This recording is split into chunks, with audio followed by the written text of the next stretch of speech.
Deep in the Colorado Rockies, 70-year-old Martha and Frank Henley trudged through knee-deep snow, their entire life packed into 2 duffel bags. The bank had taken their cabin. The developers wanted their land. They had nowhere left to go. That's when they found the cave.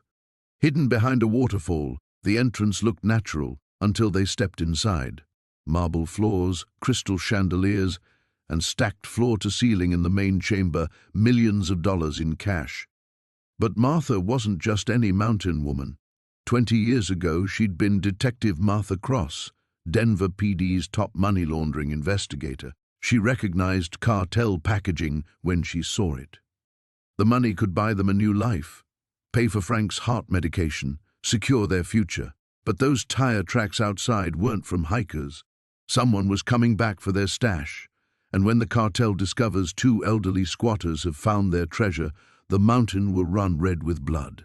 The question isn't whether they should take the money, it's whether they'll live long enough to spend it.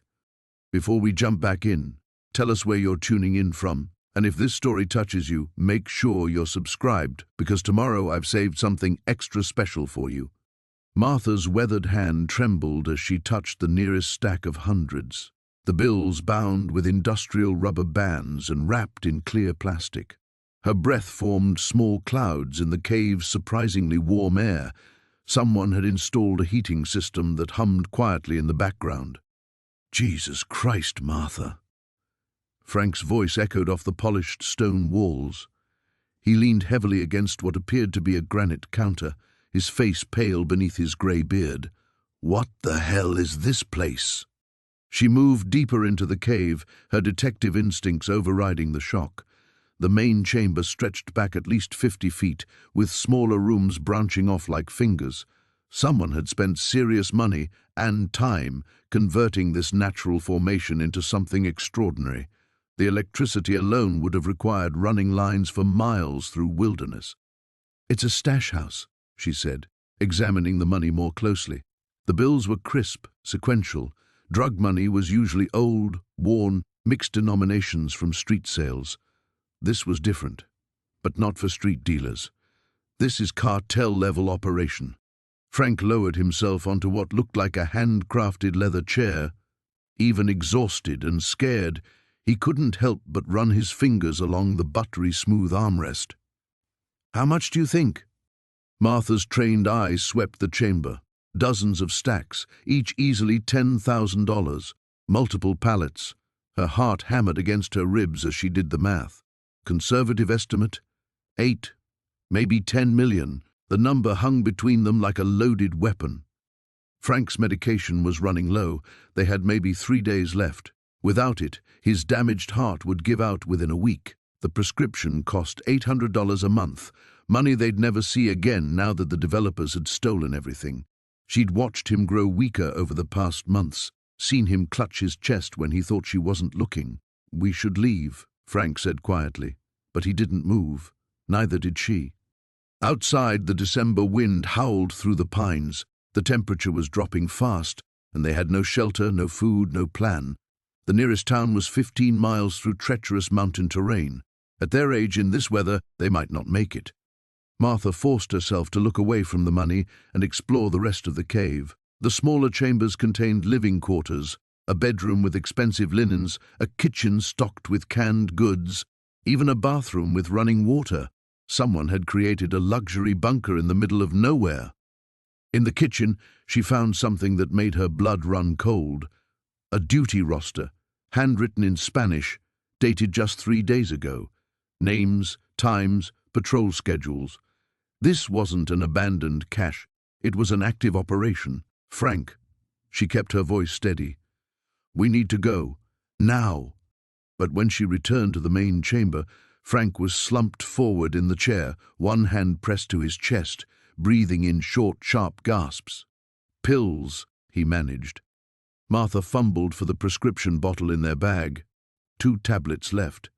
She gave him one with water from her canteen and watched the color slowly return to his face. 2 pills, 72 hours, maybe less. $10 million. She looked at the money again, then at her husband of 47 years. the man who'd worked 3 jobs to put her through police academy, who'd waited up every night during her undercover operations, terrified she wouldn't come home, who'd never once complained when her cases consumed their weekends, their vacations, their quiet moments. Outside, she heard something that made her freeze. The distant rumble of engines growing closer, vehicle doors slamming, voices calling in Spanish. Martha grabbed Frank's arm. "Can you move?" He nodded, struggling to his feet. The voices were getting closer, echoing off the canyon walls.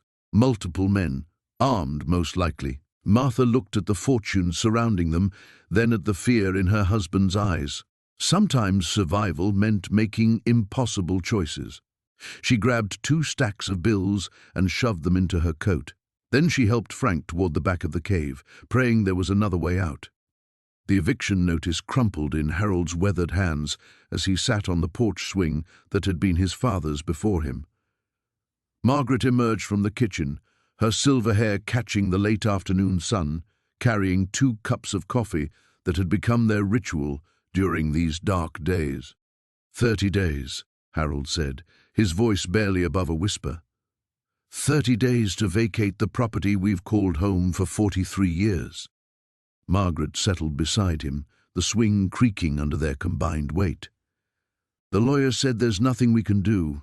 Consolidated Development bought our mortgage from the bank, and apparently there's some clause about property improvement requirements we never met. Harold's jaw tightened. Property improvements? This house has good bones, better than any of those cardboard mansions they're putting up.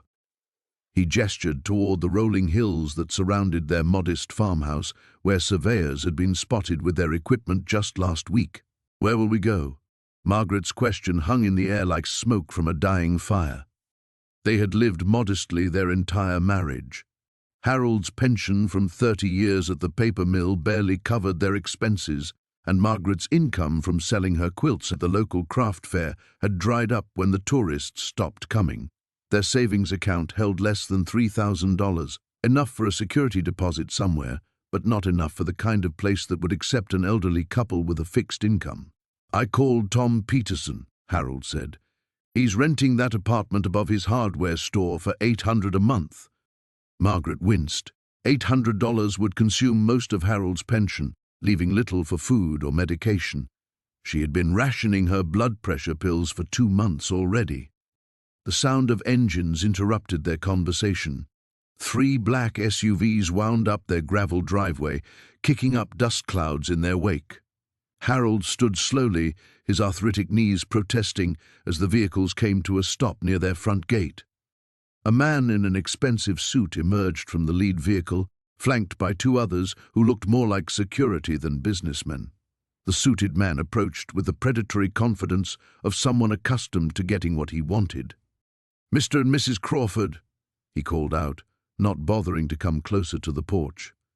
"I'm Richard Castellanos from Consolidated Development.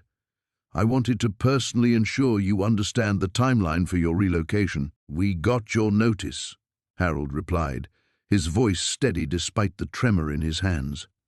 Castellanos smiled, but it never reached his eyes. "Excellent. I also wanted to make you aware that we're prepared to offer a small relocation bonus, $5,000, if you can be out by the end of next week, instead of waiting the full 30 days. Margaret felt Harold tense beside her. $5,000 was more money than they had seen at once in years, but it also meant giving up 3 weeks they might need to find proper housing. "That's quite generous," Harold said carefully, "but we'll need the full 30 days. The smile faded from Castellanos' face. "Mr. Crawford, I don't think you understand. This is a limited-time offer. Development is scheduled to begin soon, and delays cost money. My investors don't appreciate unnecessary expenses." One of the men flanking Castellanos shifted his weight, and Harold caught a glimpse of something metallic beneath his jacket. Margaret's hand found Harold's arm, her grip tight with sudden fear. "We understand," Harold said firmly. "We'll be out within 30 days, as legally required." Castellanos studied them for a long moment, his gaze calculating. "I hope you reconsider, folks. Sometimes cooperation makes transitions much smoother for everyone involved." He turned and walked back to his vehicle without another word. The three SUVs departed as quickly as they had arrived, leaving only settling dust and the acrid smell of exhaust. Harold and Margaret remained on the porch until the sound of engines faded completely. "That wasn't just about money," Margaret said quietly. "No," Harold agreed. "That was a threat." They spent the evening in relative silence, each lost in their own thoughts about an uncertain future.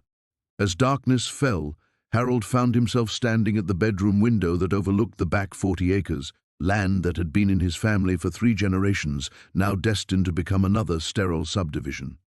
The property stretched toward the tree line, where the old Miller caves had been carved into the hillside by some long-dead prospector. As children, Harold and his brother had explored those caves until their mother forbade it, worried about cave-ins and wild animals. He hadn't thought about those tunnels in decades. Tomorrow, he decided, he would walk the property one last time before strangers claimed it forever. He owed that much to his father's memory and to the life he and Margaret had built here. What Harold couldn't know was that his nostalgic walk would lead to a discovery that would change everything and put them both in mortal danger. The morning sun cast long shadows across the Hartwell property as Martha packed their remaining belongings into cardboard boxes. Each item felt heavier than it should: the ceramic owl from their honeymoon, Harold's collection of pocket watches, photographs spanning 5 decades. Tomorrow, Blackstone Development would take possession of their home. Harold sat at the kitchen table, staring at the eviction notice for the 100th time. The legal jargon blurred together, but the message was clear: they had exhausted their appeals, their savings, and their options. The retirement home Martha had found would barely accommodate them both, and their combined Social Security wouldn't cover the monthly fees for long. "We could fight this," Harold muttered, though his voice lacked conviction. Martha paused in her packing, a worn recipe box in her hands. "With what money, dear? We've already mortgaged everything we had left." A sharp knock interrupted their melancholy. Through the window, Harold spotted a black sedan in their driveway. Expensive, out of place in their modest neighborhood. 2 men in dark suits approached the front door. "Mr. and Mrs. Hartwell?" The taller man flashed a badge too quickly for Harold to read properly. "Detective Morrison, we need to ask you some questions about your property." Martha joined Harold at the door, instinctively stepping closer to her husband. "What kind of questions? May we come in?" Morrison's partner remained silent, his cold eyes scanning the interior of their home. "We're rather busy with packing," Harold said. "Perhaps you could—" "This won't take long." Morrison pushed past them without invitation, his partner following. Both men began examining the house with an intensity that made Martha's skin crawl. "We've received reports about unusual activity in this area," Morrison said, running his finger along the mantelpiece. "Late-night digging, people coming and going at odd hours." Harold frowned. "We haven't seen anything like that." The silent partner wandered toward the back door, peering out at their yard. "Nice property. Shame you're losing it." "How did you—" Martha began. "Public records," Morrison interrupted. "Blackstone Development, right? They're quite aggressive with their acquisitions." Something in his tone made Harold uneasy. Real detectives didn't usually comment on private business dealings, and these men seemed more interested in the layout of their home than any supposed criminal activity. "What exactly are you investigating?" Harold asked. Morrison exchanged a glance with his partner. "Missing property, valuable items that may have been buried or hidden in this neighborhood." "Buried?" Martha laughed nervously. "The only thing we've ever buried here are our pets." The silent partner returned from his survey of the backyard. "Interesting rock formations behind your house. Very deep." Harold felt a chill. These men weren't police officers. Their badges were probably fake, their questions too specific and strange. But what could 2 elderly people do against men who clearly had no qualms about impersonating law enforcement? "I think you gentlemen should leave," Harold said, trying to keep his voice steady. "We have nothing more to say." Morrison smiled, but it didn't reach his eyes. "Of course. Just remember, if you find anything unusual, anything that doesn't belong to you, It would be wise to contact us immediately. He placed a business card on the table. People sometimes think they've found treasure, but treasure usually belongs to someone else, someone who might not appreciate thieves. After the men left, Harold and Martha stood in their kitchen, shaken. The business card bore only a phone number, no agency, no official markings. "Harold, I'm scared," Martha whispered. He pulled her close, his mind racing. The men knew about the rock formations behind their house, formations that included the cave entrance they'd discovered years ago but never fully explored. They'd occasionally used it for storage, but had never ventured deep into its passages. "Pack only the essentials," Harold said suddenly. "Leave everything else." "What?" "But we have until tomorrow." Those men weren't police officers. Harold moved to the window, checking the street. The black sedan was gone, but that didn't mean they weren't being watched. "And I think I know what they're looking for." Martha followed his gaze toward the backyard, toward the rocky outcropping that concealed the cave entrance. "You don't think—" "Someone's been using our cave. That's why Blackstone wants this property so badly, why those men showed up now." Harold grabbed his jacket and a flashlight from the utility drawer. "We need to see what's down there before we leave." "Harold, this is dangerous. If those men, they already know about the cave. The question is, what's hidden down there that's worth threatening an elderly couple over?" Martha looked at their packed boxes, at the home they'd lose tomorrow regardless. "And what if we find it first?" Harold met her eyes, seeing his own desperate determination reflected there. After 50 years of playing by the rules, of working hard and trusting the system, they had nothing left to lose. "Then maybe," he said quietly, "we finally get to keep something that matters." The beam of Harold's flashlight trembled as it swept across stacks of bundled cash that seemed to stretch endlessly into the darkness. Martha's sharp intake of breath echoed off the stone walls, the sound swallowed by the oppressive silence of the underground chamber. "Sweet Jesus," she whispered, her voice barely audible. "Harold, what is this place?" Harold stepped deeper into the cave, his boots crunching on scattered debris. The air smelled of damp earth and something else, something metallic that made his stomach clench. Behind the money, shapes emerged from the shadows, tables lined with scales, plastic bags, and chemical residue that gleamed under the flashlight's glare. "Nothing good," he murmured, reaching back to steady Martha as she followed him inside. "This isn't some forgotten treasure, Martha. This is someone's operation." The cave stretched back farther than their light could penetrate, carved from natural stone but clearly modified by human hands. Wooden support beams reinforced the ceiling, and electrical cables snaked along the walls, leading to generator-powered lights that hung dark and silent above them. Someone had spent considerable time and money making this place functional. Martha moved to one of the cash stacks, her weathered fingers hovering inches above the bills. "There must be millions here, Harold, maybe tens of millions." Her voice carried a tremor that had nothing to do with the cold. "We could pay off the house, fight those developers, get a lawyer who actually gives a damn." Harold understood the temptation burning in his wife's eyes, the same fire now kindling in his own chest. 43 years of marriage, 37 years in the same house, and now they were being thrown out like yesterday's garbage. The money sitting before them represented everything they'd lost and more. But the metallic smell grew stronger as they ventured deeper, and Harold's sense of unease multiplied with each step. He'd seen enough crime shows to recognize a drug operation when he stumbled into one. The sophisticated setup, the remote location, the sheer volume of cash. This wasn't some small-time dealer's stash. "We need to leave," he said, though his own voice lacked conviction.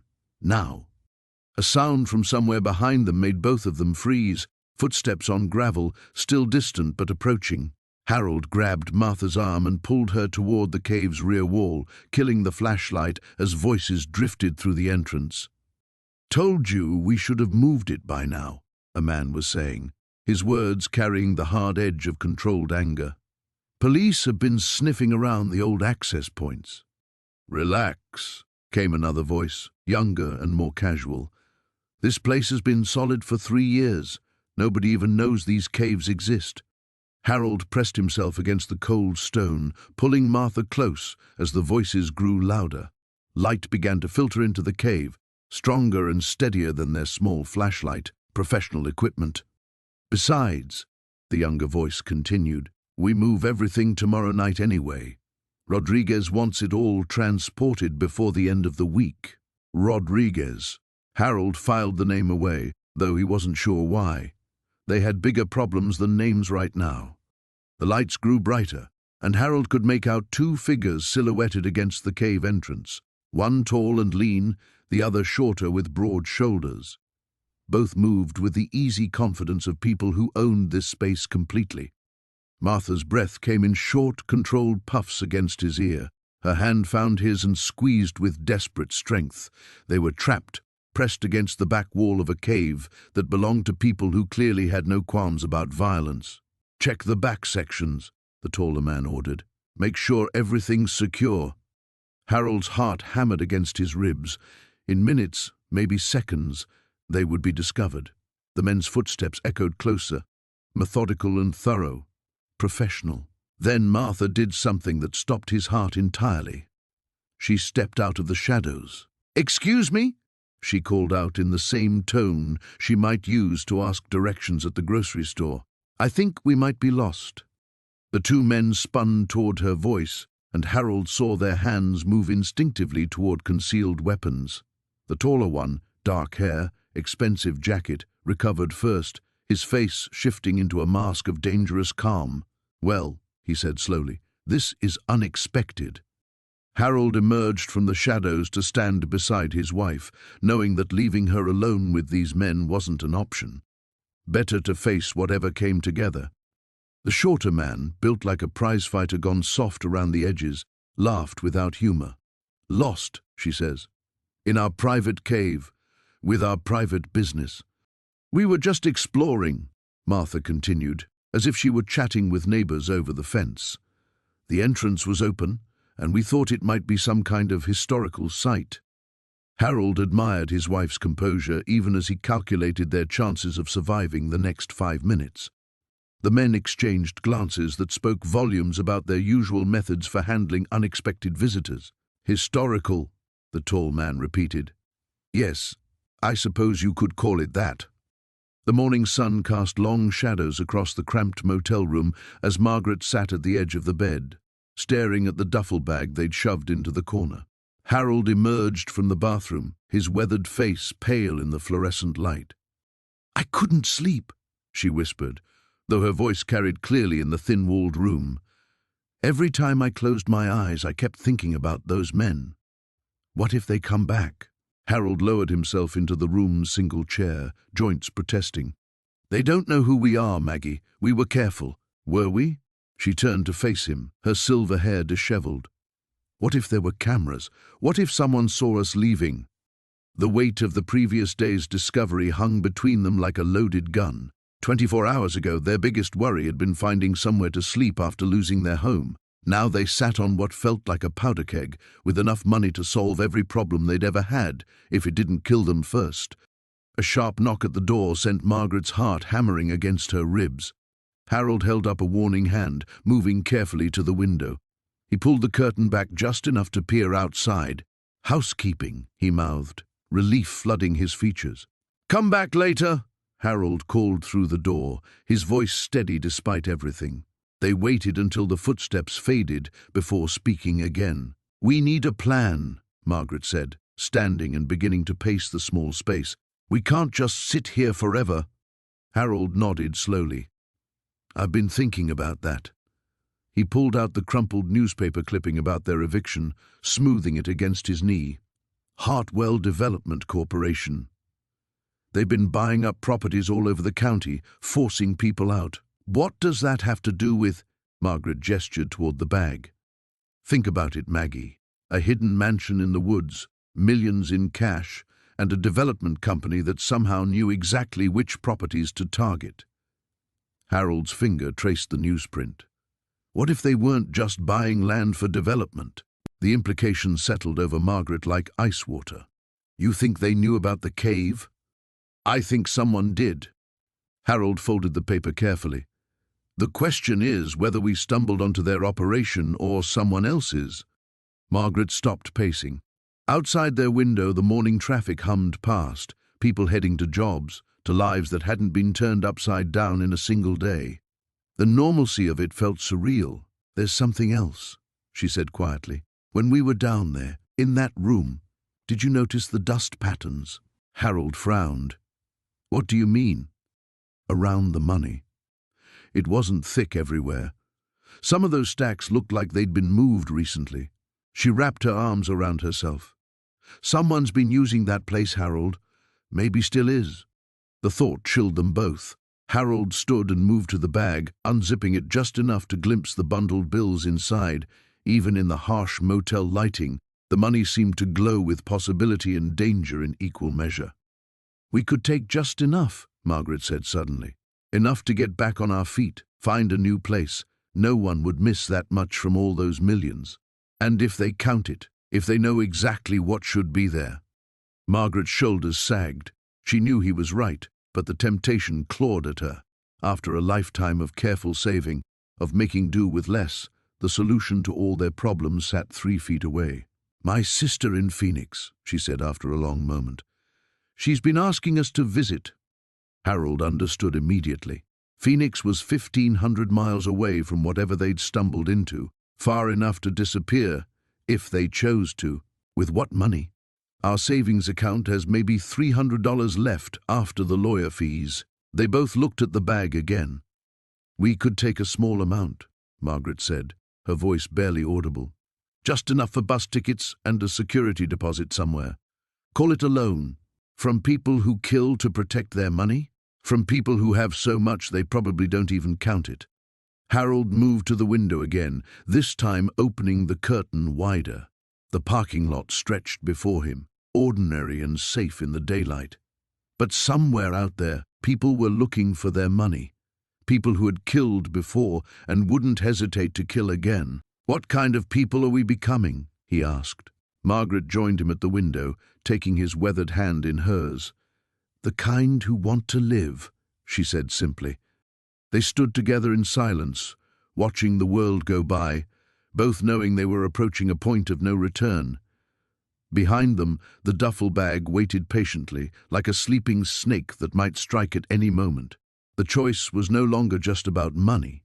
It was about who they were willing to become to survive. The morning light filtered through the cave entrance as Eleanor counted the money for the 3rd time, her arthritic fingers moving with surprising dexterity through the crisp bills. Harold sat nearby, methodically examining the scattered documents they'd found beneath the cash boxes. The weight of their discovery hung heavy in the musty air between them. 47,600,000, Eleanor whispered, her voice barely audible above the distant drip of water somewhere deeper in the cave.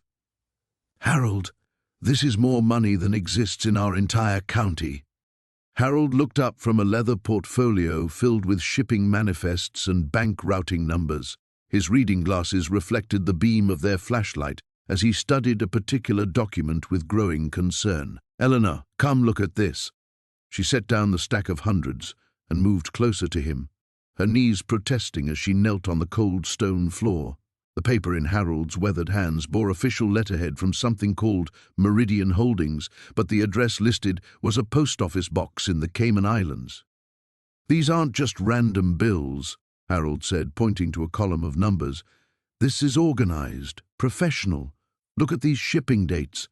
They correspond to dock schedules for the harbor 20 miles south of here. Eleanor felt a chill that had nothing to do with the cave's temperature. What kind of shipping? Before Harold could answer, a sound echoed from outside, the distant rumble of vehicles approaching their property. They both froze, Harold's fingers still pressed against the incriminating document. The sound grew louder, multiple engines, definitely more than one car. The developers, Eleanor whispered hopefully, but even as she said it, she knew the timing was wrong. No construction crews worked this early, and certainly not on a Sunday. Harold carefully folded the document and slipped it into his jacket pocket. We need to get out of here now. They moved with urgency born of 53 years of marriage, each anticipating the other's actions. Eleanor stuffed several bundles of cash into her cardigan, while Harold gathered the most important-looking documents. The cave's hidden entrance, concealed behind a curtain of hanging ivy and weathered rock, suddenly felt less like a secret and more like a trap. The vehicle sounds stopped abruptly, followed by the slam of car doors. Through the cave opening they could hear voices, low, professional, and definitely not local. Eleanor recognized the clipped efficiency of people accustomed to violence. "Check the house first," a man's voice carried on the morning air. "Then sweep the property. They found something, or they wouldn't have stayed." Harold grabbed Eleanor's hand and pulled her deeper into the cave, away from the entrance and the treacherous morning light that might give them away. Their flashlight beam danced across the rough walls as they moved, revealing the cave extended much further than they'd initially realized. The space opened into a larger chamber, and Harold spotted something that made him stop short. Another exit. A narrow passage led upward, following what appeared to be a natural fissure in the rock. Cool air flowed down from above, suggesting it connected to the surface somewhere beyond their property. Harold pointed toward it and Eleanor nodded, understanding immediately. But as they approached the passage, Eleanor's foot caught on something metallic hidden beneath a tarp. She stumbled, and Harold caught her arm, steadying her as they both looked down at what she'd uncovered. Weapons, military-grade automatic rifles, ammunition, and what looked like enough firepower to outfit a small army. Eleanor's hand flew to her mouth, stifling a gasp of recognition. She'd seen similar equipment during Harold's military service, but this was different, newer, more sophisticated, and definitely illegal for civilian possession. The voices outside grew closer, and they could hear footsteps crunching through the dried leaves that surrounded the cave entrance. Someone was conducting a systematic search of their property, and it was only a matter of time before they discovered the hidden opening. Harold made a decision that went against every instinct he'd developed during his 74 years of cautious living. Instead of fleeing through the upper passage, he moved back toward the weapons cache and selected a pistol, checking its weight and finding it loaded. Eleanor watched her gentle husband transform into someone she barely recognized, his military training resurging after decades of retirement. "Harold, what are you doing?" she whispered. "Buying us time," he replied, his voice steady with grim determination. "Take the back passage, follow it up, and find where it comes out. If I'm not behind you in 10 minutes, keep going and don't look back." Eleanor felt tears sting her eyes, but she knew better than to argue. The money in her cardigan felt suddenly worthless compared to the possibility of losing Harold. She squeezed his shoulder and moved toward the narrow passage, pausing only to look back at her husband crouched in the shadows, weapon ready, protecting their escape with the same quiet courage he'd brought to everything else in their long life together. Outside, the voices grew louder, and Eleanor heard someone say, "There's definitely been recent activity here." The sound of gravel crunching under tires sent Harold scrambling to the nearest window. Through a gap in the curtains, he watched a black sedan pull into their driveway, moving slowly like a predator stalking prey. The car's windows were tinted so dark they looked like pools of oil. "Evelyn," he whispered urgently, his voice barely audible. "Come here, now." She appeared beside him, still clutching the dish towel she'd been using to dry their breakfast plates. Her face went pale when she saw the vehicle. Two men emerged from the car with calculated precision. The driver was tall and lean, wearing a charcoal suit that looked expensive even from a distance. The passenger was shorter but broader, his shoulders straining against a leather jacket. Both moved with the fluid confidence of people accustomed to violence. "They're not from the development company," Evelyn breathed. Harold's stomach twisted into knots. The men approached their front door with purposeful strides, scanning the house and surrounding property with professional thoroughness. He caught a glimpse of something metallic beneath the tall one's jacket. The doorbell rang once, sharp and demanding. Harold and Evelyn froze, neither daring to breathe. The bell rang again, followed by 3 deliberate knocks that seemed to echo through their bones. "Mr. and Mrs. Mitchell?" The voice was smooth, cultured, with just a hint of an accent Harold couldn't place. "We know you're home. We'd like to have a conversation." Another pause. Harold could hear his heartbeat thundering in his ears. "We represent certain business interests," the voice continued. "There's been some confusion about property that doesn't belong to you. We're here to resolve this matter peacefully." The word peacefully carried an unmistakable threat. Harold grabbed Evelyn's hand and pulled her away from the window. They crept toward the back of the house, moving as quietly as their old joints would allow. Behind them, they heard the men walking around the perimeter, testing windows, checking for alternate entrances. "The basement," Harold whispered, pointing toward the narrow door beside the kitchen pantry. They descended the creaking wooden steps into the musty darkness below. Harold fumbled for the light switch, bathing the cramped space in harsh fluorescent brightness. Cardboard boxes lined the concrete walls, filled with decades of accumulated memories and forgotten treasures. Above them, footsteps moved across their kitchen floor. Evelyn's eyes went wide with terror. "They're inside," she mouthed silently. Harold nodded grimly. The men had entered their home without invitation, without hesitation. This wasn't a social call or a business negotiation. These were people who took what they wanted, regardless of locks or laws or the rights of elderly homeowners. The footsteps moved methodically through the house, searching room by room. Harold could hear furniture being moved, drawers being opened, belongings being rifled through with casual disregard. "Check the basement," came the accented voice from directly overhead. Harold's blood turned to ice. He looked around desperately, searching for options. The basement had only one exit, the stairs they'd just descended. Windows were too small and too high to escape through. They were trapped. But then Evelyn pointed toward the far corner, where Harold's old workbench sat covered in dust and cobwebs. Behind it, barely visible, was the outline of a small door they'd sealed off years ago when the foundation had shifted. It led to a crawl space that connected to the original root cellar. They heard footsteps on the basement stairs. Moving with surprising agility, Harold and Evelyn scrambled behind the workbench.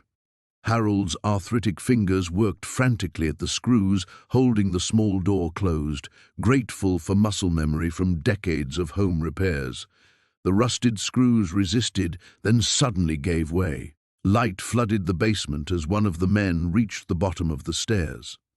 Harold pushed Evelyn through the small opening first, then squeezed through himself just as footsteps approached the workbench. The crawl space was cramped and filled with the smell of damp earth, but it was salvation. They crawled forward in darkness, guided only by Harold's decades-old memory of his home's layout. Behind them, they heard the workbench being shoved aside, followed by cursing in a language Harold didn't recognize. The root cellar was even smaller than the crawl space, carved directly into the hillside when the house was built in the 1940s. An external door, hidden behind overgrown bushes, provided their escape route. Harold eased the door open and peered out. The yard appeared empty, but he could hear the men moving through their house with increasing agitation. They had minutes, maybe less, before the search expanded outdoors. "The woods," he whispered to Evelyn. "We'll circle around to the Hendersons' place." They emerged from their hiding spot like rabbits bolting from a burrow, running across open ground toward the tree line that bordered their property. Harold's lungs burned and his legs screamed in protest, but fear drove them forward. Behind them, angry voices erupted from inside their home. Their pursuers had discovered the empty crawl space. The burner phone buzzed against Harold's palm like an angry wasp. He stared at the unknown number, his mouth dry as parchment. Beside him, Meredith clutched his free hand so tightly her wedding ring bit into his skin. "Answer it," she whispered. Harold's thumb trembled as he swiped the screen. "Hello? You have something that belongs to me." The voice was calm, almost conversational, but it carried an undercurrent that made Harold's blood freeze. "I want it back. I don't know what you're talking about." A low chuckle crackled through the speaker. Harold Brennan, 1847 Maple Street. Married to Meredith for 43 years. 2 children, David in Phoenix and Sarah in Portland. 3 grandchildren. Harold's legs gave out. He collapsed onto the motel room's threadbare chair, the phone sliding in his sweating palm. How did you... The money you found doesn't belong to you, Harold. It belongs to people who've invested a great deal of time and effort into that particular venture. They're not the forgiving type.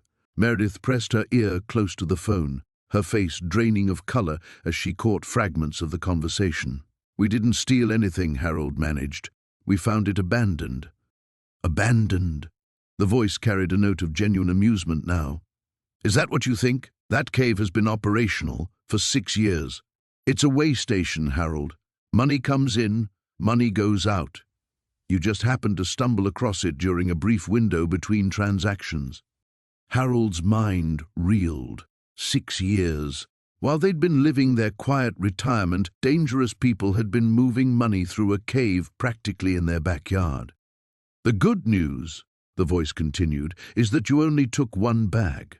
The bad news is that bag contained exactly $375,000, earmarked for a very impatient client in Mexico City.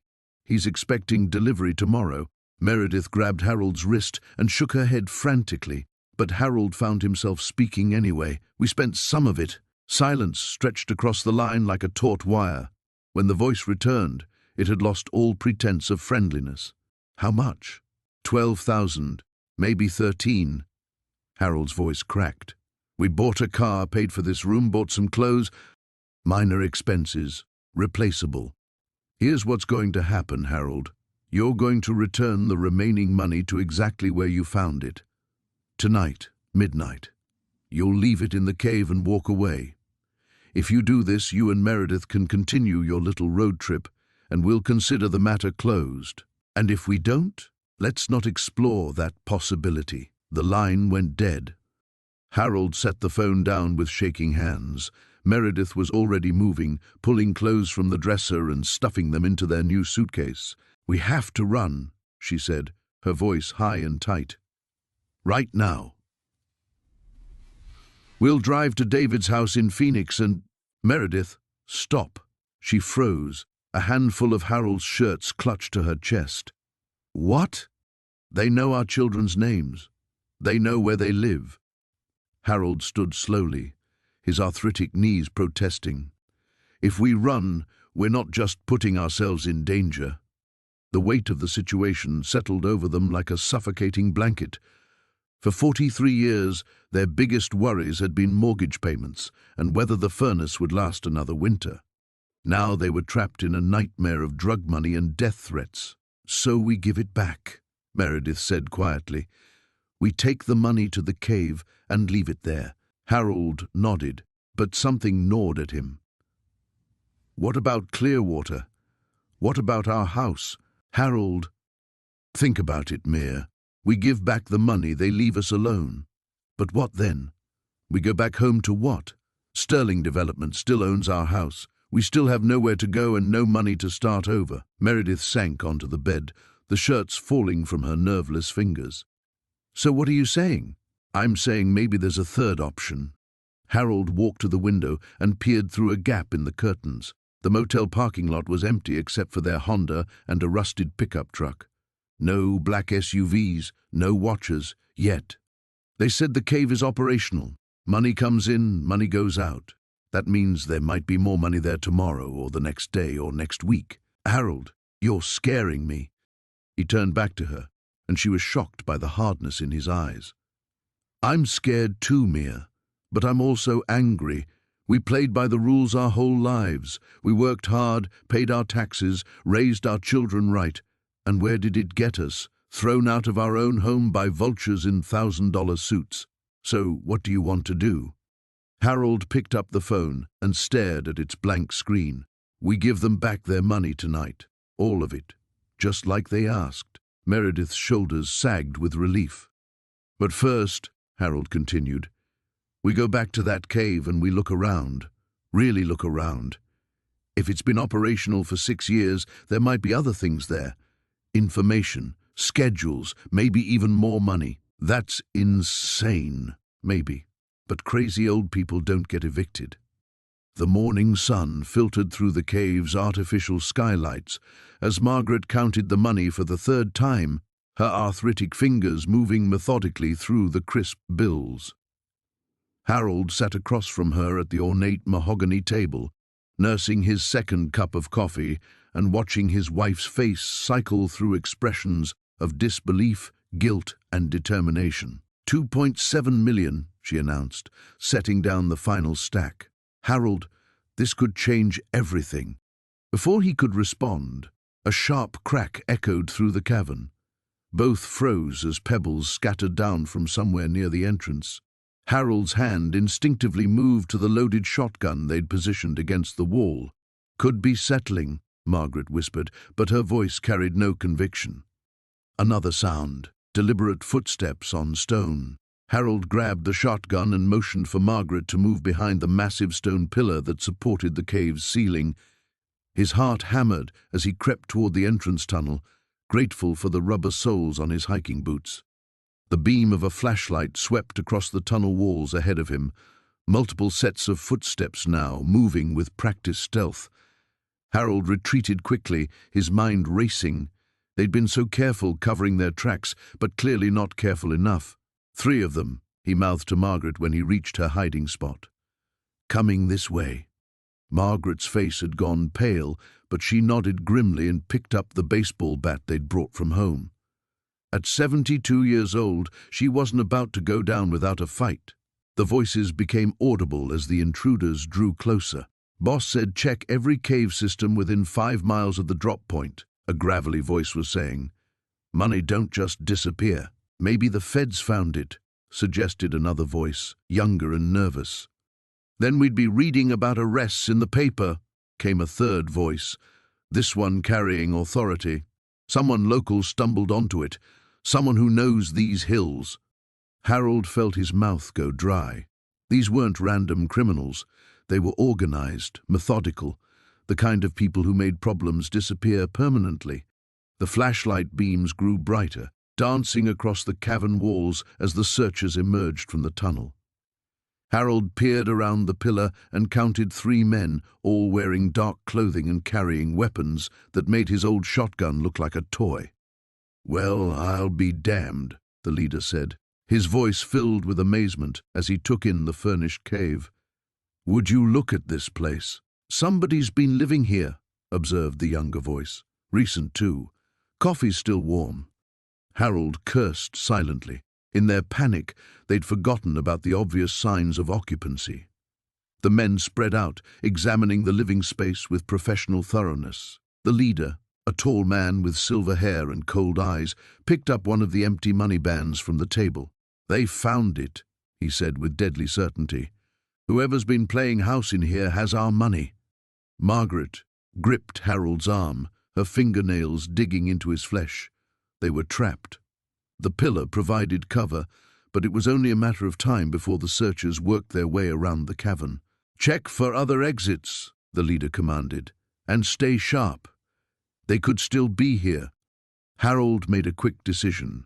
While 2 of the men explored the deeper recesses of the cave, the leader remained near the table, studying the money bands and examining their makeshift living arrangements. Harold raised the shotgun and stepped out from behind the pillar. That's far enough, he called out, his voice steadier than he felt. The leader spun around, his pistol appearing in his hand with startling speed. For a moment, the 2 men faced each other across the ornate cavern, the elderly farmer with his hunting shotgun and the professional killer with his modern weapon. Well, well, the leader smiled, though his eyes remained flat and dangerous. The mountain man emerges. You must be the enterprising fellow who found our lost property. Don't know what you're talking about, Harold said, though they both knew it was a lie. Of course not. The leader's tone was conversational, almost friendly. I'm Victor Kozlov, by the way, and you've caused me considerable inconvenience, Mr. Harold said nothing. From the shadows behind him, he heard Margaret's sharp intake of breath at the name. Even in their isolated mountain community, people had heard whispers about Viktor Kozlov, money laundering, human trafficking, and a trail of bodies across 3 states. The strong, silent type. I respect that. Kozlov's smile widened. But respect doesn't pay debts, old man. You've got something that belongs to me and I want it back. Frank! Tommy! Kozlov called out without taking his eyes off Harold. Come meet our host! Footsteps echoed from the cave's depths as the other 2 men emerged from their search. Harold's finger tightened on the shotgun's trigger, knowing he might get 1 shot before they cut him down. Behind the pillar, Margaret crouched in the shadows, clutching the baseball bat and watching her husband face down the most dangerous men they'd ever encountered. The money sat on the table between them, their salvation and their death sentence. The beam of Harold's flashlight trembled as it swept across the cave's main chamber, revealing the devastating truth. Where stacks of cash had once towered like paper monuments, only scattered bills remained, dancing in the musty air like autumn leaves. The metal cases that had held their dreams lay empty, their contents vanished into the night along with Vincent Kane's men. "Dear God," Martha whispered, her voice barely audible above the drip of water echoing through the cavern. "It's all gone." Harold's legs gave out, and he sank onto a nearby rock formation. The weight of their situation crashed down on him like an avalanche. They had gambled everything on this money, their safety, their future, their very lives. Now they were left with nothing but the fury of dangerous men who would never believe they didn't know where their fortune had disappeared to. "Not all of it," Martha said suddenly, her voice gaining strength. She moved toward the far corner of the cave where Harold had initially discovered the first cache. "Remember? You moved some of it that first day, the bundles you hid separately." Hope flickered in Harold's chest as he struggled to his feet. His aging joints protested, but adrenaline pushed him forward. Together they made their way to the narrow alcove where he had secreted away several stacks during his initial exploration. His arthritic fingers clawed at the loose stones, and relief flooded through him as he felt the familiar texture of wrapped bills. 40,000. He counted quickly, his voice hoarse with exhaustion. Maybe 50. "It's something," Martha said, though they both knew it wasn't nearly enough, not to disappear completely, not to start over, and certainly not enough to satisfy Kane if he discovered the cave had been cleaned out. A distant sound made them both freeze, the unmistakable rumble of vehicles approaching through the forest. Harold killed the flashlight instantly, plunging them into absolute darkness. His heart hammered against his ribs as the sound grew closer, then stopped somewhere above their heads. "Back exit," Martha breathed into his ear. They had discovered the secondary tunnel 2 days earlier, a narrow passage that emerged behind a curtain of overgrown vines nearly a quarter-mile from the main entrance. Harold stuffed the money into his jacket pockets, the bulk making him feel awkward and conspicuous. They moved by memory and touch, their hands trailing along the rough cave walls as they navigated toward their escape route. Behind them, voices echoed through the cavern, angry, urgent voices that spoke in clipped sentences about missing merchandise and severed partnerships. Harold recognized Vincent Kane's distinctive rasp, but there were other voices too, unfamiliar accents that suggested this operation reached far beyond their small town. "Someone's been living here," Kane's voice carried clearly through the stone chambers. "Recent food containers, sleeping bags, find them." The narrow tunnel seemed endless as Harold and Martha crawled through on hands and knees, their breathing labored and their movements growing more desperate with each passing second. Harold's flashlight remained off. Any stray beam might give away their position to the searchers behind them. When they finally emerged into the cool night air, Harold's lungs burned and his knees were scraped raw through his pants.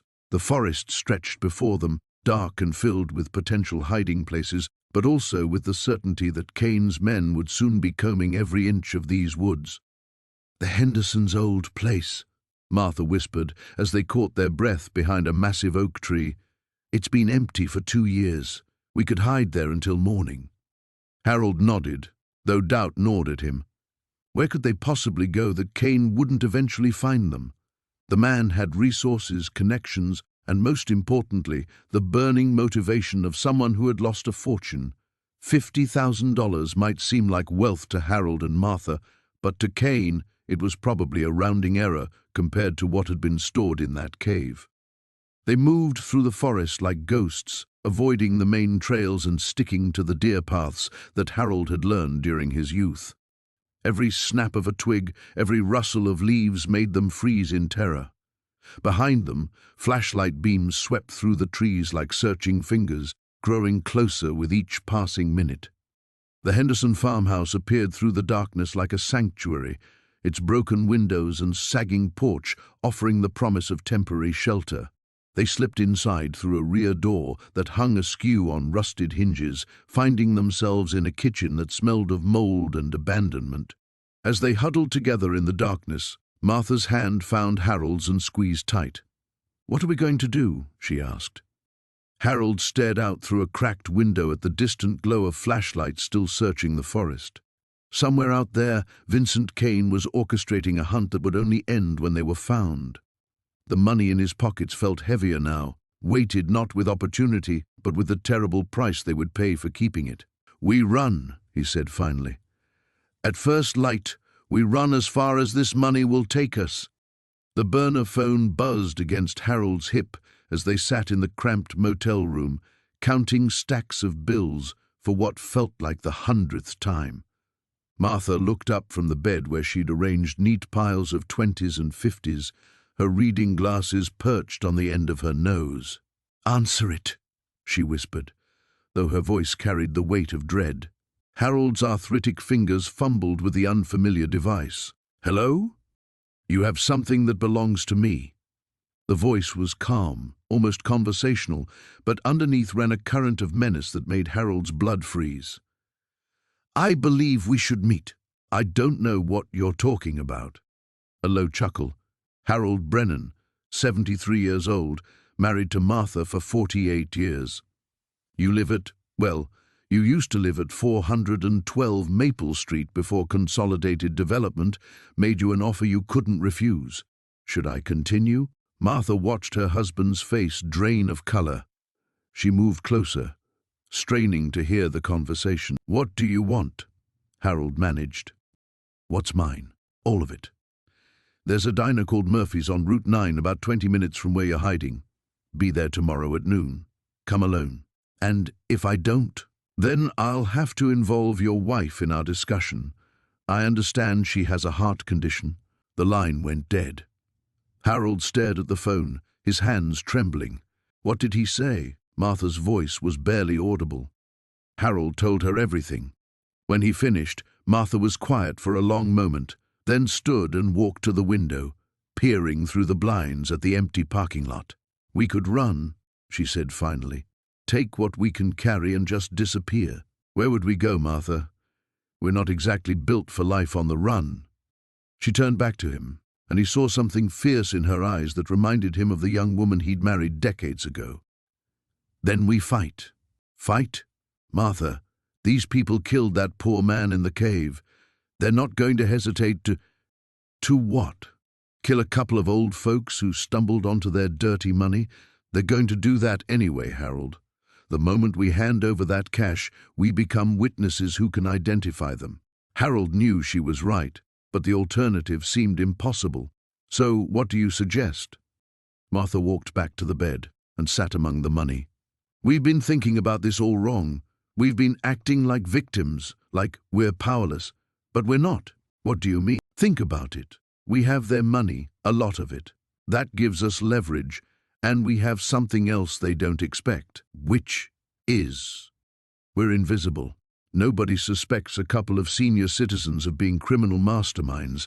We can move around, make preparations, plan ahead. They're expecting us to show up scared and desperate." Harold felt a spark of something he hadn't experienced in years, excitement. "You're talking about setting a trap." "I'm talking about evening the odds." Martha picked up one of the bundles of cash.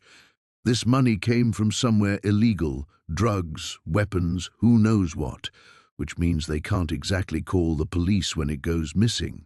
But they have guns, Martha. They have people. And we have experience. 50 years of solving problems, of making do with less, of being underestimated. She stood up, pacing now. Remember when that contractor tried to cheat us on the roof repair? How did we handle that? We outsmarted him, got the work done for half the price and made him think it was his idea. Harold was beginning to follow her logic. Exactly. These criminals, they're used to dealing with other criminals, people who think like them. They're not prepared for us. Harold looked around the motel room, then at his wife. What did you have in mind? First, we don't go to that diner. Not the way they expect. Martha's eyes gleamed. We go early, scope it out, see how many of them there are, how they're positioned. Then we make our own rules for this meeting. And the money? We give them some of it. Enough to make them think we're cooperating. But we keep the rest hidden, insurance that they'll let us walk away. Harold considered this. It was risky, but Martha was right about one thing. They were probably dead either way if they simply surrendered everything. There's one more thing, Martha continued. We're not doing this alone. Who else is there? Detective Rivera. She gave us her card, remember? Said to call if we needed anything. Well, I think we need something. You want to involve the police? But the money. Harold, if we're going to survive this, we need to stop thinking like criminals and start thinking like victims. Because that's what we are. Victims who found something we shouldn't have, and now dangerous people are threatening us. Outside, a car engine rumbled to life in the parking lot. Both of them froze, listening as it slowly drove away. Tomorrow then, Harold said quietly. Tomorrow we take our lives back. The burner phone buzzed against Harold's palm like an angry wasp. Through the motel window, he could see Margaret pacing beside their stolen pickup truck, her silver hair catching the harsh fluorescent light from the parking lot. 3 rings, 4. On the 5th, he answered, You have something that belongs to me. The voice was calm, almost pleasant, with a slight accent Harold couldn't place. I think you have us confused with someone else. A low chuckle.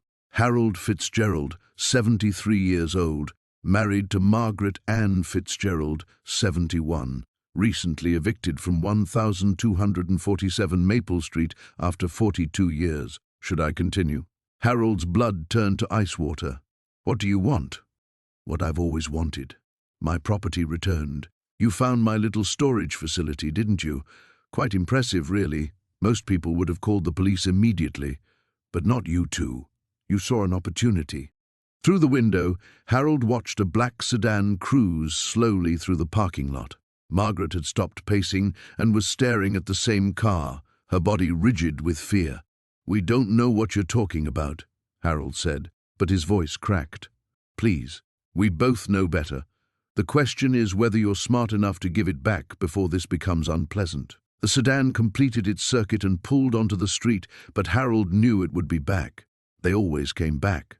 Even if we had your money, how do we know you won't kill us anyway? You don't. But I'm a businessman, Harold. Dead customers don't repeat. Return what's mine and you disappear. Keep it, and I make you disappear. Simple mathematics. The line went dead. Harold stared at the phone, his hands shaking. Behind him, the motel room door clicked open, and Margaret slipped inside, her face pale. They're watching us, she whispered. Black car, 2 men inside. They've been circling for 10 minutes. Harold nodded grimly. They just called. They know who we are, where we lived, everything. Margaret sank onto the sagging mattress, her shoulders slumping. Maybe we should just give it back, cut our losses and run. Run where? With what money? They cleaned out our bank accounts, remember? We've got maybe $300 and a truck that's probably reported stolen by now. Margaret looked at him with tired eyes. So, what's the alternative? Keep running forever? Harold, we're not Bonnie and Clyde. We're 2 old people who are in way over their heads.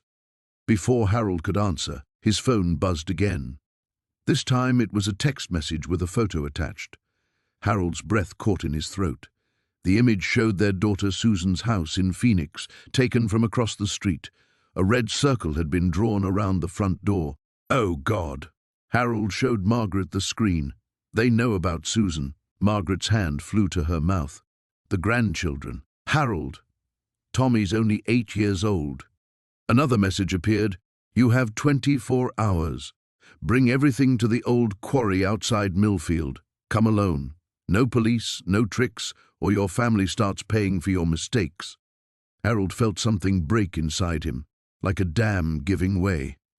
The rage that had been building for weeks, at the developers, at the system, at their helplessness, suddenly had a target. No, the word came out as a growl. Harold? I said no. He stood up, his jaw set. I'm not giving these bastards anything, and I'm sure as hell not letting them threaten our family. But what choice do we have? Harold walked to the bathroom and retrieved the backpack they'd hidden behind the toilet tank. He unzipped it, revealing neat stacks of $100 bills. We've got $2 million worth of choice, Margaret. That buys us options we didn't have before, such as protection, information, help. Harold's mind was racing now, forming a plan. These people think they're the only ones who can play dirty, but they don't know what we're capable of when they threaten our children. Margaret stared at him as if seeing a stranger. What are you suggesting? I'm suggesting we stop running and start fighting back, but first we need to know exactly who we're dealing with. Harold pulled out a thick envelope from the backpack. Remember this? The papers we found with the money? Margaret nodded. They'd barely glanced at the documents in their panic to escape, but Harold had grabbed them instinctively. Names, addresses, account numbers. This isn't just money, Margaret. It's a roadmap to their entire operation. Harold's eyes glittered with something that might have been hope or might have been madness. They want to play hardball. Fine, but they picked the wrong old couple to mess with. Outside, the black sedan made another pass. This time, Harold smiled as he watched it go.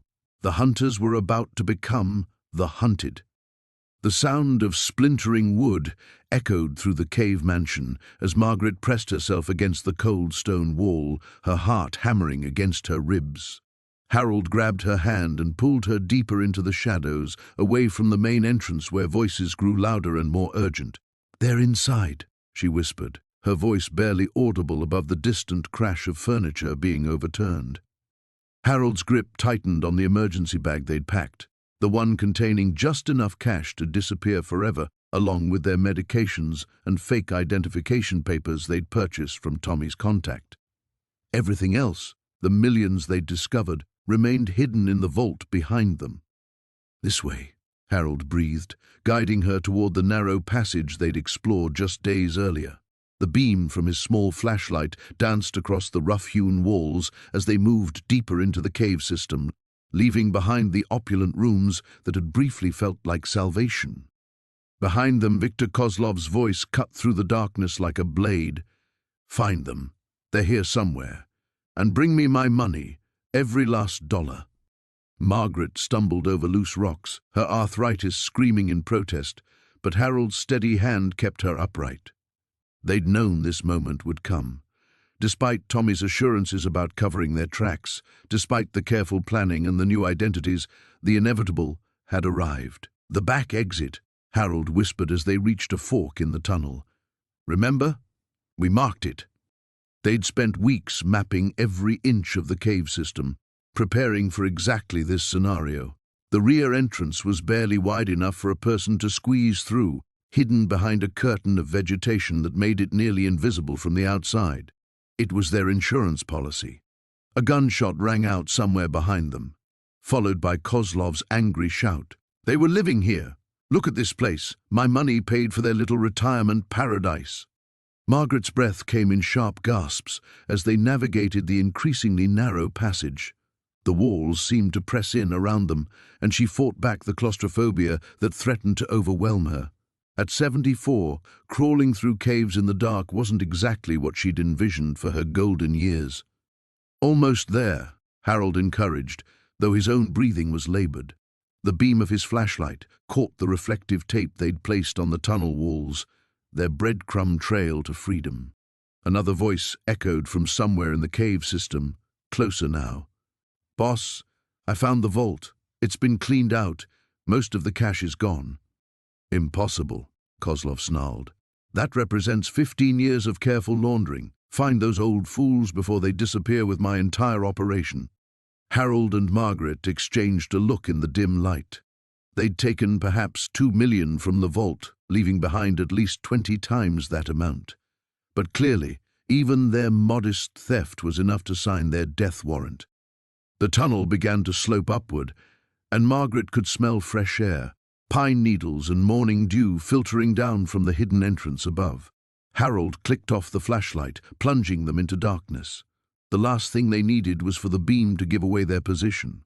"Can you make it up?"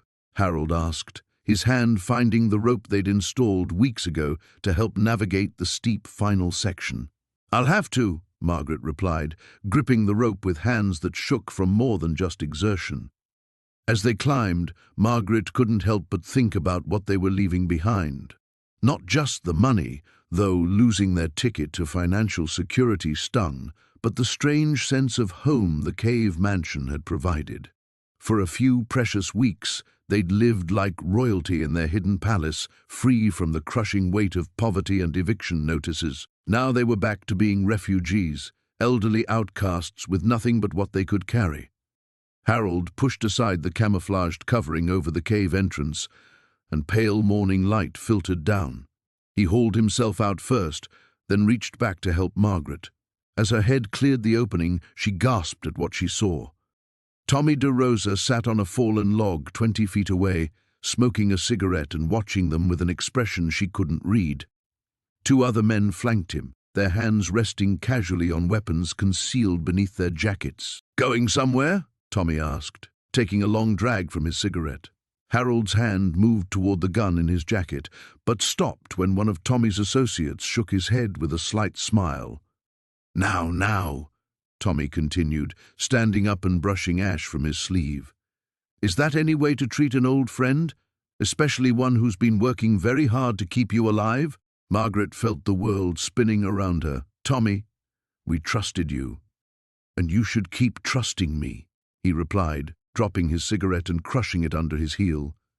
"Because right now, I'm the only thing standing between you and Victor Kozlov's very creative ideas about retirement planning." The sound of approaching vehicles cut through the morning air like a blade. Martha pressed herself against the cave wall, her heart hammering as she counted the engines, at least 3, maybe 4. Harold's face had gone pale, but his grip on the hunting rifle remained steady. "They found us," she whispered, though she knew he could hear the obvious truth in the rumble of motors growing closer. Through the cave entrance, dust clouds rose from the forest road. The developers had brought reinforcements this time, and Martha could see the glint of metal, not just cars, but what looked like a utility truck and something larger behind it. Harold moved to the cave mouth, peering around the rocky edge. "There's got to be 8 of them," he said quietly, "armed, from what I can see." Martha's mind raced. They had perhaps 2 minutes before the men reached their position. The cash, stacks and stacks of it, lay scattered around the cavern where they'd been counting it that morning. Nearly $4 million, enough to buy back their house 10 times over, enough to live comfortably for the rest of their lives. But only if they lived long enough to spend it. "The back tunnel," Harold said suddenly. "Remember? We found that narrow passage yesterday." Martha nodded. They'd discovered it while exploring deeper into the cave system. A tight crawlway that seemed to wind toward the hillside's opposite face. But it meant abandoning everything, including the money that had become both their salvation and their curse. The sound of car doors slamming echoed off the rocks. Voices followed, harsh and urgent, spread out. "They're in there somewhere, and remember, we need to know where they put the rest of it." Harold looked at Martha, and in his eyes she saw the same desperate calculation she felt in her own chest. Take what they could carry and run, or make a stand in a cave that could easily become their tomb. "How much can we stuff in the backpack?" she whispered. "Maybe 50,000. 60 if we're lucky." The voices were getting closer. Martha could hear boots on stone, the careful footsteps of men who knew their quarry was trapped but wanted to take no chances. She moved quickly, grabbing handfuls of bills and shoving them into their hiking pack. Harold kept watch, the rifle trained on the entrance. 60 years of marriage had taught them to work in silent coordination, and now that skill might save their lives. "Mrs. Chen." "Mr. Chen?" The voice was closer now, almost conversational. "We know you're in there. We're not unreasonable people. You've seen something you shouldn't have, taken something that doesn't belong to you. But we can work this out." Martha recognized the voice. Marcus Kane, the lead developer. But his tone carried a cold edge that made her skin crawl. "You have 30 seconds to come out, or we're coming in. And if we have to come get you, well, this gets much more complicated for everyone." Harold touched her shoulder and nodded toward the back passage. The pack bulged with cash, though it represented only a fraction of the fortune they were leaving behind. Martha took one last look at the money scattered across the cave floor, their dream of security and revenge against those who'd stolen their home, reduced to abandoned paper in the darkness. They moved as quietly as two people in their 70s could manage, Harold leading the way into the narrow tunnel. The passage was barely wide enough for their shoulders, and Martha had to suppress a surge of claustrophobia as rock pressed in from all sides. Behind them, she heard the echo of boots entering the main cavern, followed by surprised shouts as the men discovered the money. "Jesus Christ, look at all this cash! Don't touch anything! Kane, you need to see this." The voices provided cover as Martha and Harold crawled through the suffocating passage. Her knees screamed against the rough stone, and more than once she had to stop to catch her breath in the thin air. The tunnel seemed to go on forever, winding upward through the hillside's rocky core. But finally, blessedly, Martha saw a grey patch of light ahead. Harold had found the exit. They emerged on the hillside's far slope, gasping and covered in limestone dust. Below them, through the trees, they could see the vehicles parked near the cave entrance. The men would search the cavern thoroughly, but it would take time for them to discover the back passage. Harold shouldered the pack and took Martha's hand. "The old logging road," he said. "If we can reach it." They stumbled down through the underbrush, two elderly fugitives carrying a fortune in stolen money, racing against time and the dangerous men who would kill to reclaim it. Behind them, angry voices echoed from the cave as their pursuers realized their prey had escaped. The real chase was just beginning. The mountain wind howled through the trees as Margaret gripped the steering wheel of their old Honda, her knuckles white against the worn leather. In the passenger seat, Harold clutched the duffel bag containing the last of their evidence, photos, documents, and the flash drive that could bring down Victor Castellanos and his entire operation. "Are you sure about this meeting spot?"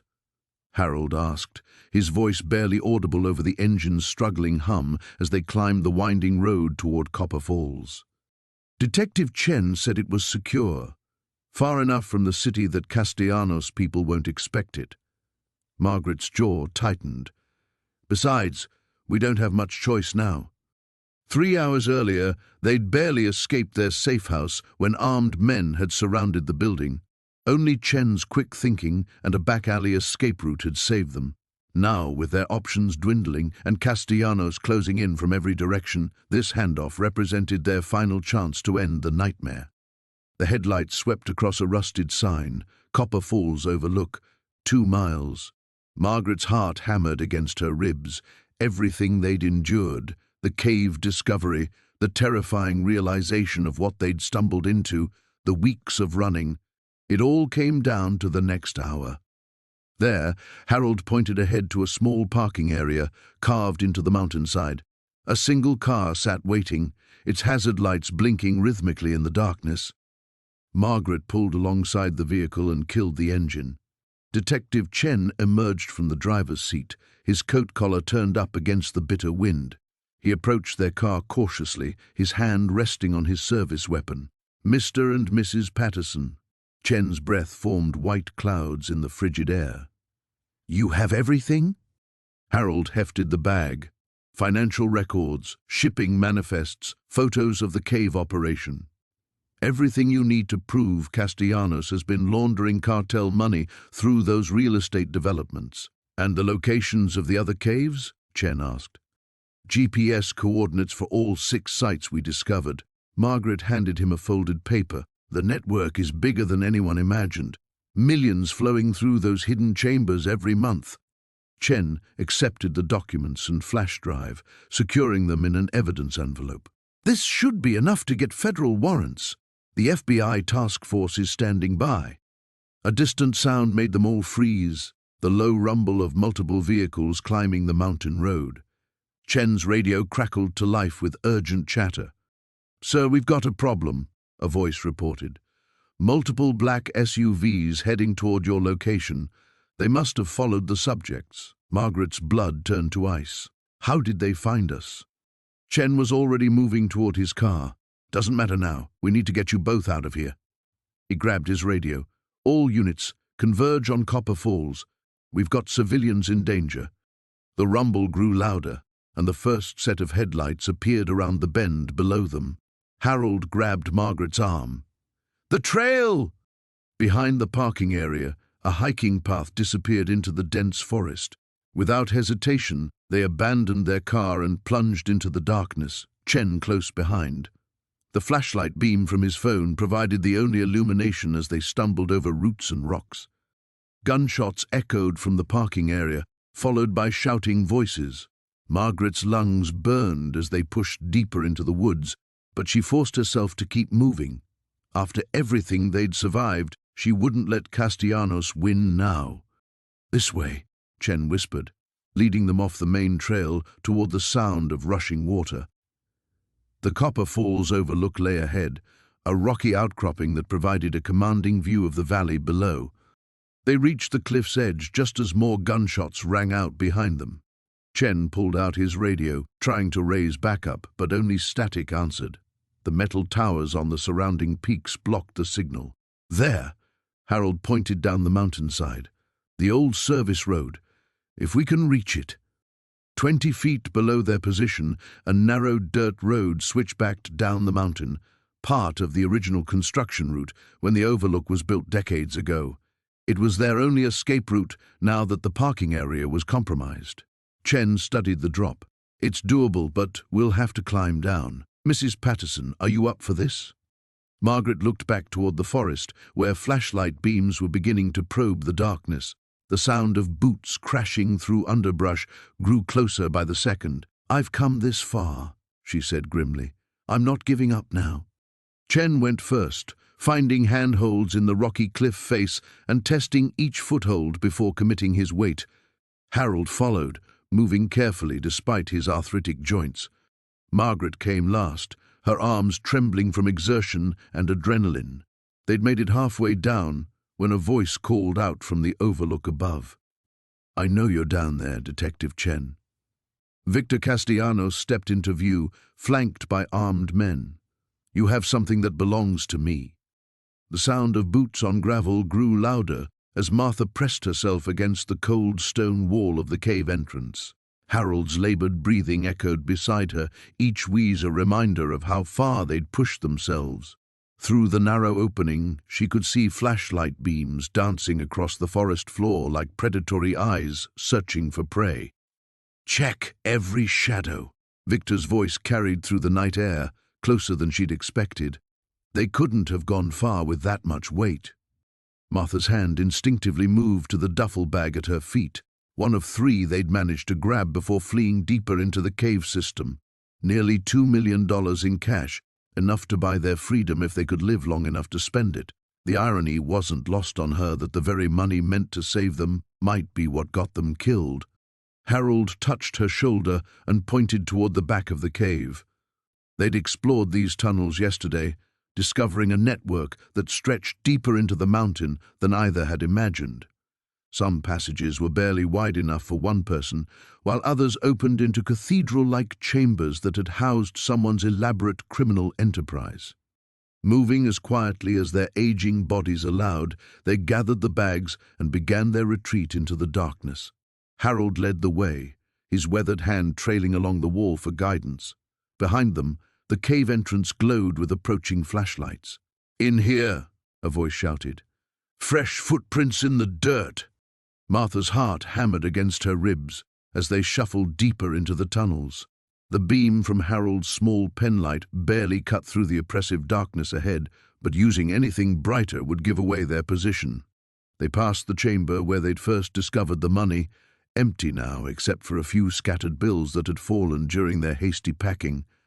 The tunnel began to narrow, forcing them to move in single file. Martha could hear voices echoing from the main chamber behind them, growing more distant but no less threatening.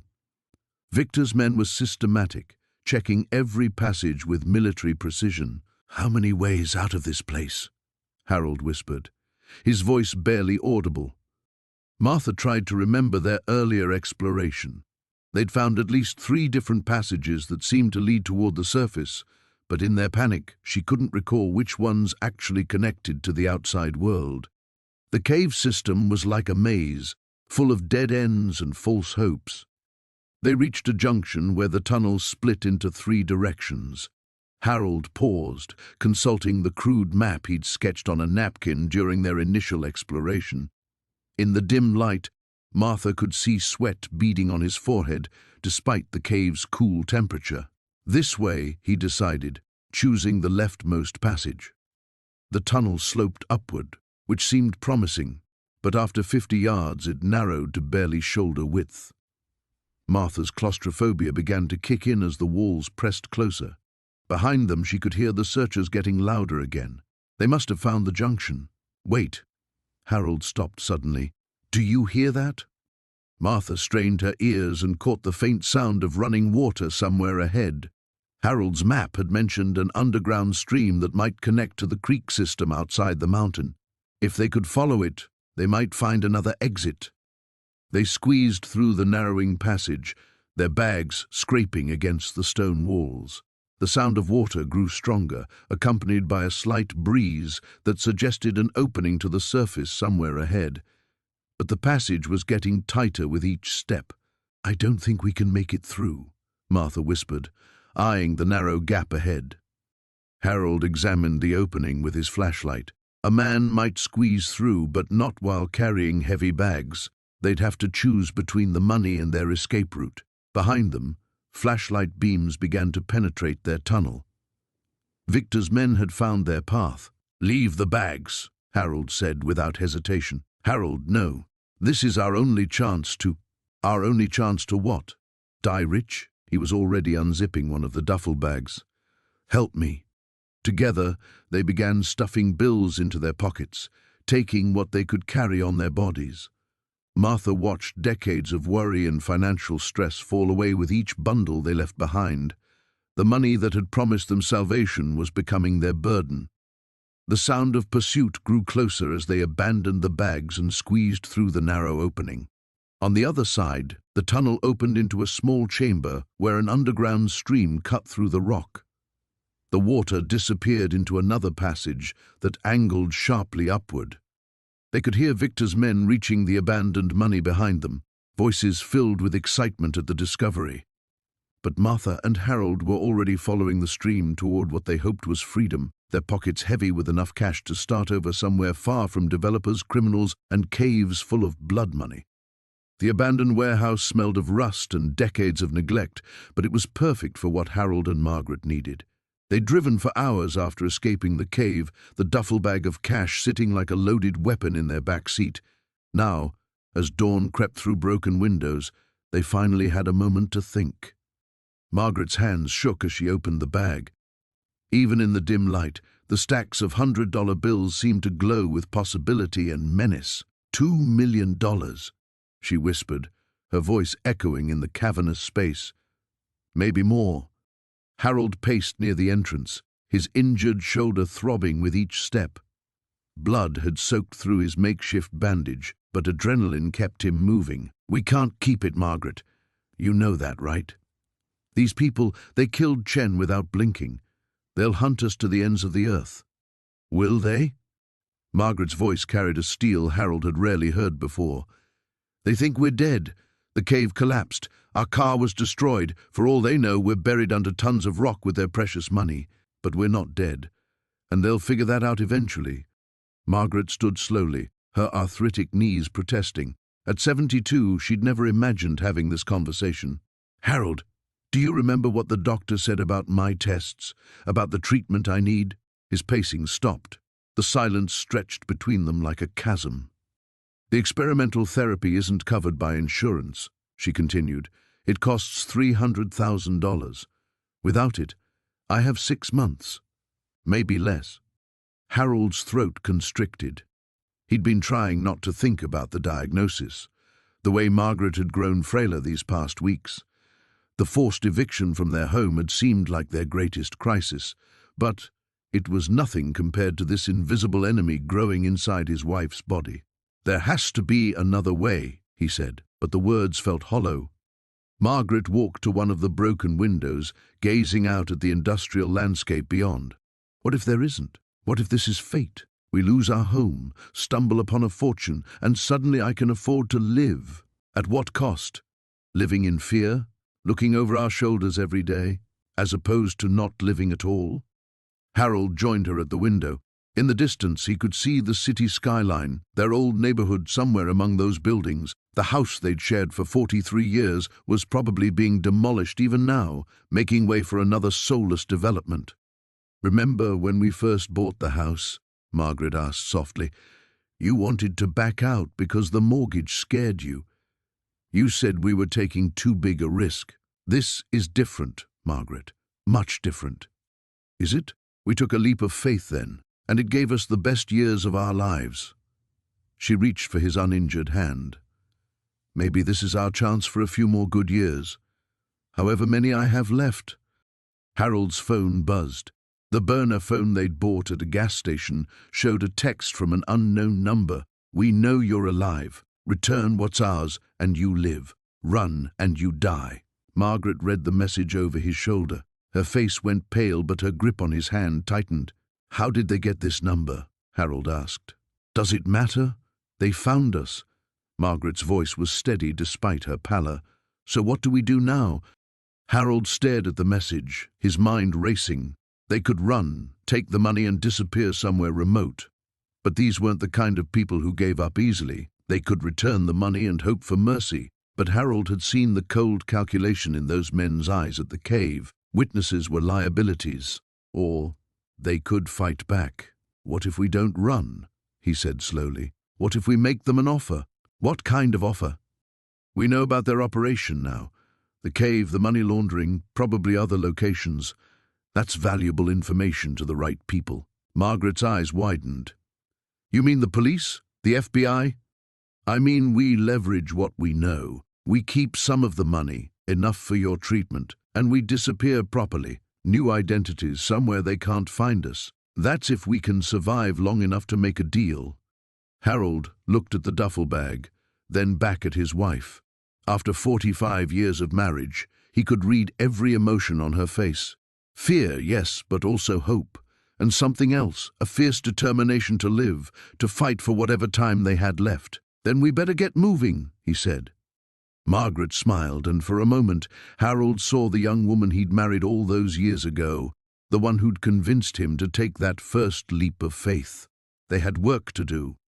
The morning sun cast long shadows across the courthouse steps as Harold and Margaret emerged into the crisp air, their testimony finally complete.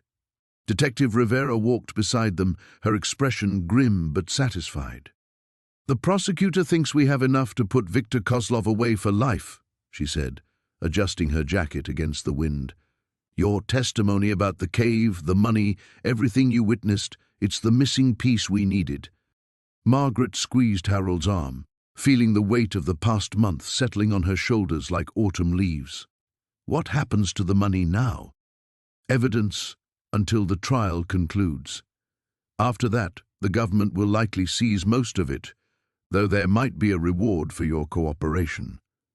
Rivera paused at the bottom of the steps. You did the right thing, both of you. As Rivera's car disappeared into traffic, Harold and Margaret found themselves alone on the sidewalk, the familiar ache of uncertainty returning. Their old house was gone, demolished last week by Meridian Development.